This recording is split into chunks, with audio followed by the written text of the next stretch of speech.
नमस्कार सर्वांना. श्री स्वामी समर्थ. स्वामी वाणी, मनाला प्रचंड मानसिक ताकद देणारा स्वामी संदेश. चला तर मग पाहूया.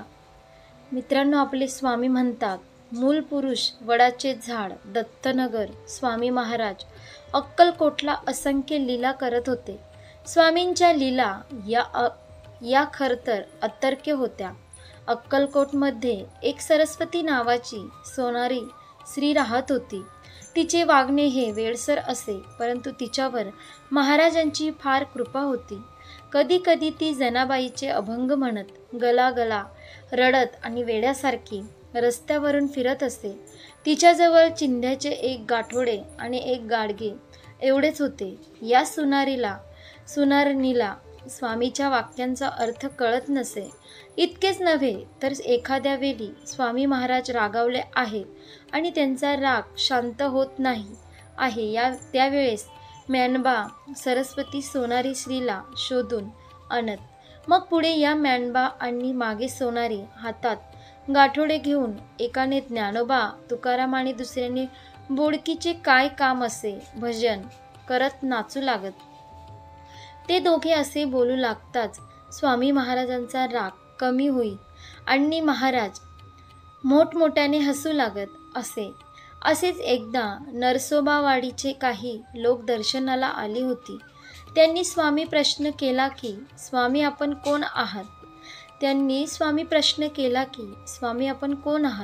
स्वामी म्हणाले, मूल पुरुष वडाचे झाड दत्तनगर.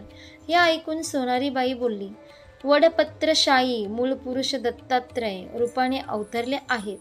स्वामीनं बरोबर त्या वेड्याबाईने असे बोलत सर्वांना आश्चर्यच वाटले.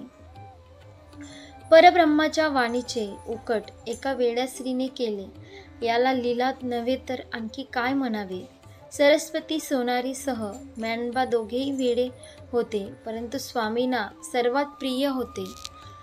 वेद उपनिषद शास्त्र आदिग्रंथ ज्ञानी लोकांना स्वामीच्या वाणीची उकल होत नसे, पण त्या वाणीचा अर्थ त्या वेड्या स्त्रीला समजत असे.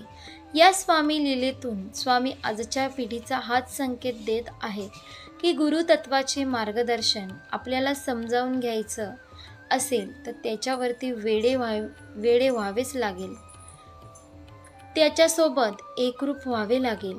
यासह आजच्या लीलेत स्वामी कोण आहेत या प्रश्नाचे उत्तर देताना की मूल पुरुष वडाचे झाड आणि दत्तनगर या वाणीचा अर्थ त्या सोनारीने बाईने सांगितलंच आहे.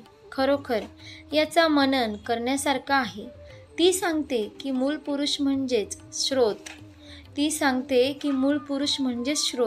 की त्यातून अक्षय वडाच्या वृक्षाप्रमाणे अनंत ब्रह्मांड प्रसरण पावते आणि प्रत्येक पक्षी कीटक जीवासह मानवाला हृदयातून सतत मार्गदर्शन करत आहेत.